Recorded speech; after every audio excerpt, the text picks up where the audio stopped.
Okay, Joy. Balita ko marami naghahanap ng mga pangalang Joy dito eh. Oo.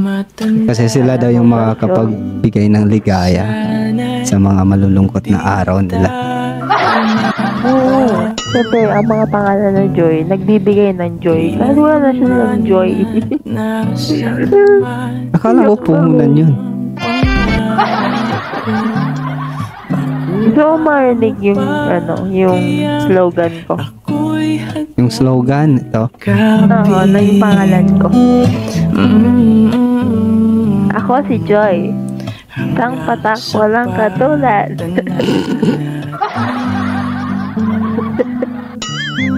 Ulit. Ulitin mo. Ayoko na. Ulitin mo. Tanggalin natin yung music. Ulitin mo, dali. 30 seconds na. Ulitin mo, ayan. Ako si Joy. Wala na. Like kita. Oh, yes. O, dali na, Joy. May matinanggal yung music. Para marinig ko. Ako si Joy. Isang patak, walang katulad. Wala na, hindi na siya funny sa second time talaga. Baka mo pinaulit. Baga pa din. Kala ko kasi mas masaya pag second time around. Kaya din ako nagniniwala tuloy sa second chances. Oo, mga lang yun. Pinagloloko mo lang yung sarili mo. Pinibigay ka ng second chance. Oo? Hindi ka rin naniniwala sa second chance? Dati, oo. Kasi ako, believer ako ng chances. Pero once na binig ko yung chance na yun namang, okay lang magbigay ng second chance. Pero it doesn't mean na you need to do it over and over again or give chances after the second chance. Hindi na kasi second chance yung tawag doon kapag binigyan mo pa ng chance. Oo. Third chance na yun. Third chance, fourth chance, ganun. Hotdog. Di ba? Ganyan. Marunong kaya ako magbilang. First honor ako. Ako dito. Ako kandi ako first honor. Kaya ako magbilang sa second power pa, third power pa. Wow. Gusto ko yung may power. Kasi yung sa school namin, yung mga classmate ko, yung may power lang katabi ko. Kilikili power.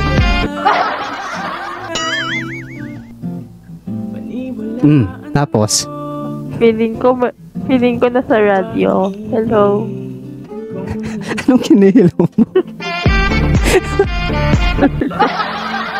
Kasi may soundboard si Gagi.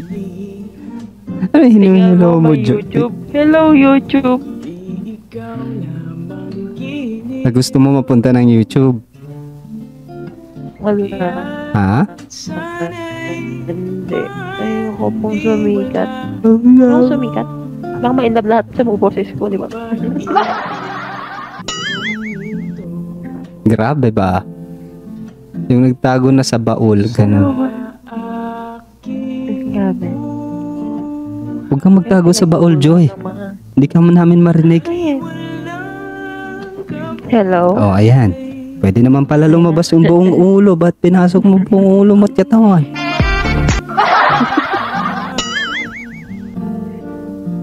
Bawal yung pagong dito. Alam mo yung pagong. Bawal ba? Oh. Kapag nasa showtime ka tapos naging sintonado ka, ayun, may pagong. Hindi na gets. Low. Wala na. Meron akong joke. Go.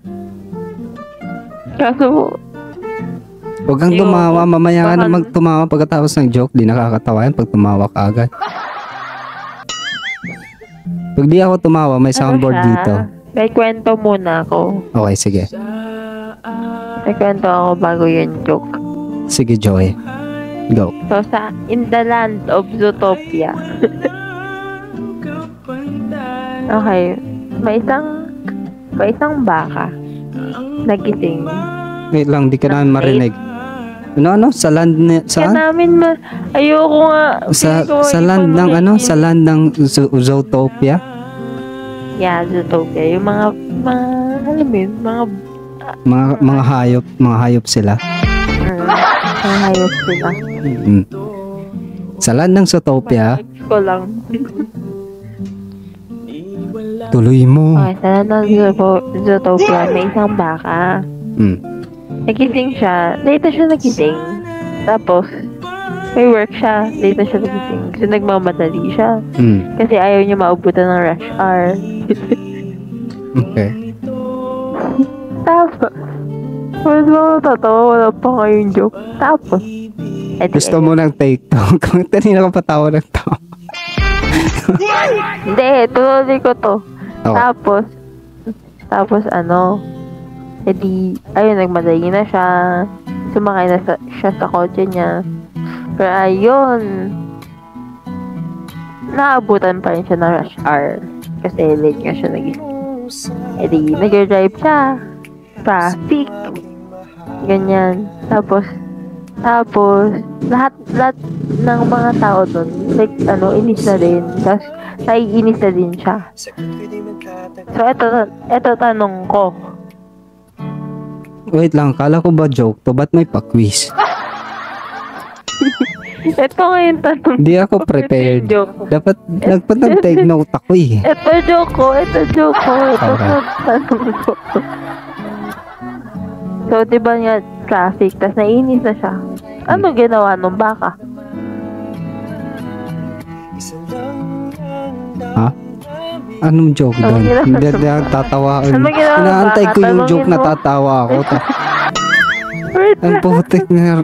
Ano bala to? Oral recitation. Tanungin mo kung ano. Ay, ano pa? Ano? Ayusin mo. Mas maayos pa doon. Ano? Ulit nga, gagi. Oh. Wala yung joke. Anong ginawa ng baka? Anong ginawa ng baka? No? Di bumusina. Di ba kasi naiinis siya, bumusina siya. Beep, beep. Parang ayaw kong pindutin yung soundboard.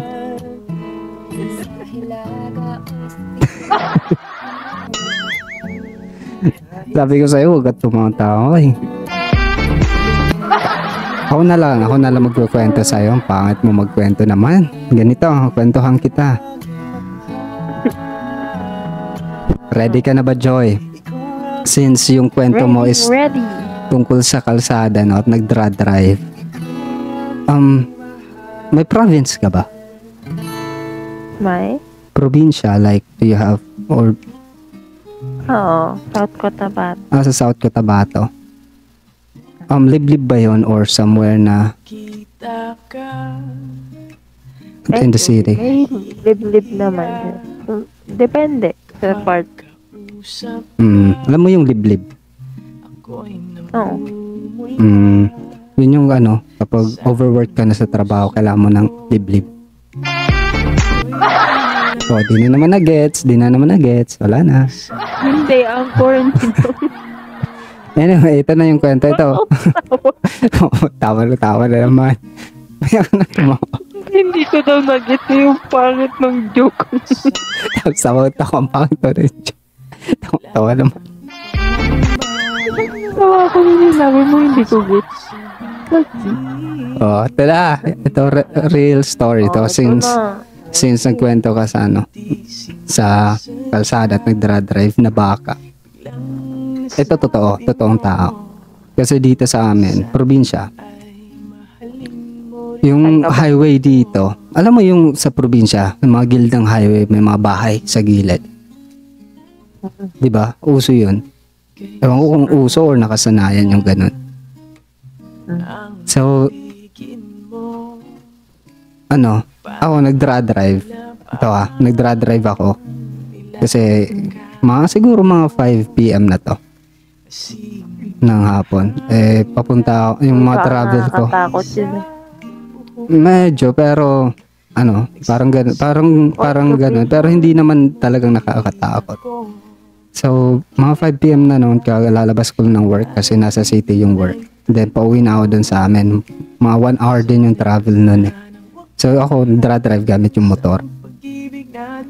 So, ito na nga, kapag hapon or pag padilim na, yung mga sasakyan nun, mabibilis kapag sa probinsya. Hindi naman traffic eh, yung highway.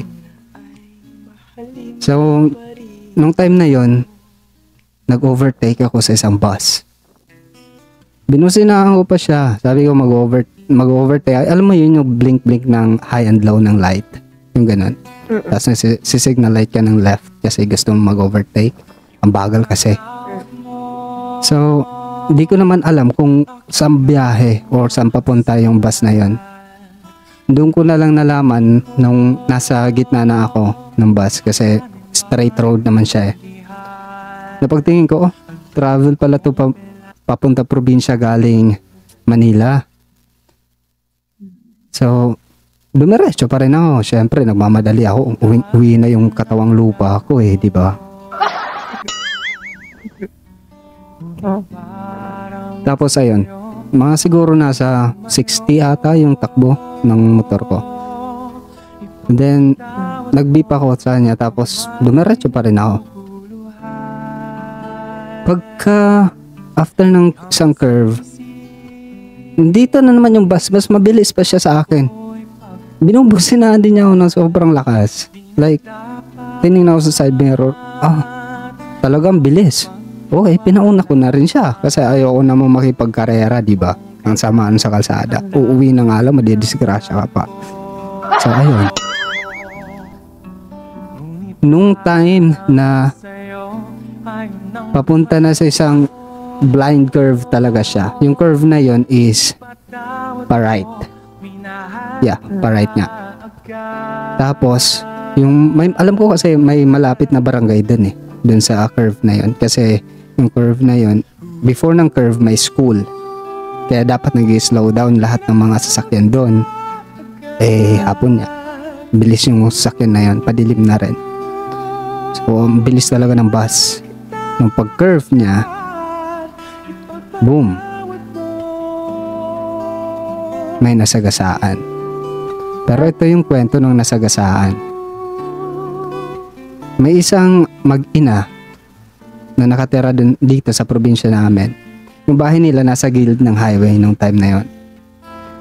Tapos, yung anak niya is just 5-year-old little girl na inuutusan niya lang. Alam mo kasi dito sa probinsya, pag magluluto ka ng hapon like that, hindi naman lahat ng pangsahog is nandun na sa kusina, di ba? Minsan bibili ka pa sa sari-sari store like that. So inutusan ng ina yung anak niya. Sabi, bumili ka dun ng sibuyas kasi magigisa daw sila ng tangkong. Bumili ka ng sibuyas, bawang, mantika, tsaka magic sarap like that. And then, pagkadating dun sa tindahan, which is yung tindahan tatawid ng highway, nakalimutan ang bata yung bibilhin. Pinabalik siya ng tendera. Pagkabalik niya ng bahay, sabi niya, "Nay, ano ulit yung pinapabili nyo?" Sabi ng nanay, "Ano ka bang bata ka? Laki-laki mo na, makakalimutin ka." So, ginawa ng nanay, sinamahan yung bata. Sabi niya, "Sasamahan kita para matuto ka kung anong bibilhin kapag magluluto ka kasi babae ka pa naman." Ayun. Habang lumalabas sila ng bahay, ngawa ng ngawa yung nanay. Kasi nga, naiinis siya na kasimple-simpleng utos, di nagawa. Nafa-follow mo pa. Diyan ka pa ba? Nandito pa ako, nakikinig. So ayun na nga, palabas na sila ng bahay, ngawa ng ngawa na yung nanay, at tumawid sila sa highway. Nang bigla itong bus na to na sobrang bilis dun sa curve, sumulpot, nabundol silang dalawa. Eh yung nanay, hawak-hawak niya dito sa left side yung bata. left arm niya. Yung nanay tumilapon dun sa kabilang kalsada, dun sa right. Tama ba? Hindi, sa left, sa left ng kalsada, dun sa kabilang kalsada, dun sa may tindahan, tumilapon siya dun. Tapos yung bata, dumaan sa ilalim ng bus. After nun, hindi naman nawala ng malay yung nanay kasi tumilapon, pero bali yung braso, yung sa right side niya, tapos yung dito sa may hips niya, at yung paa niya na right knee ata yun. Yeah, right knee. Yung bali.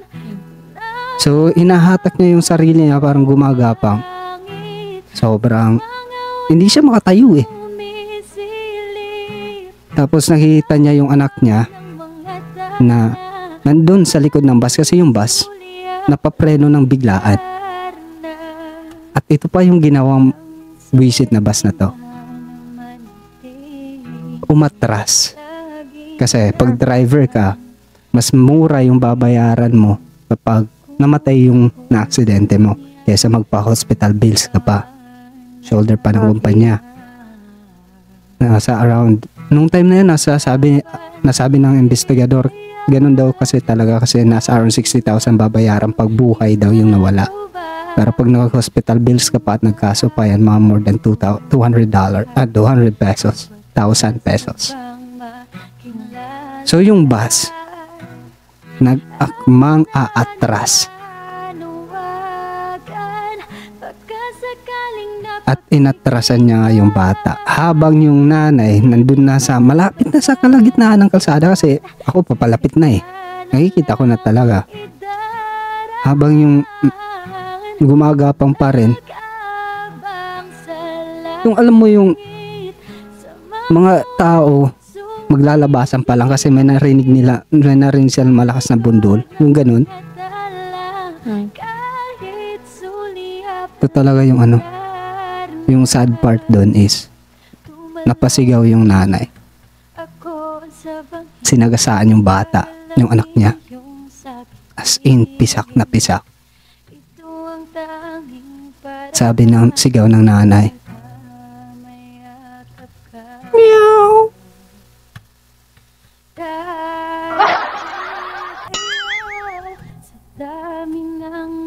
End of the story.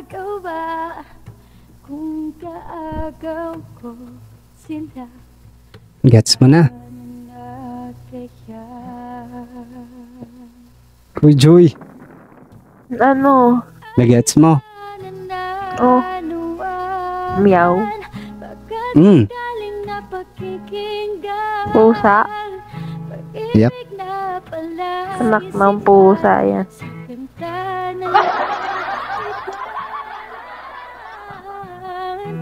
Okay na. No. So sad. Sad story. Sad naman ang story na yun. Huhu.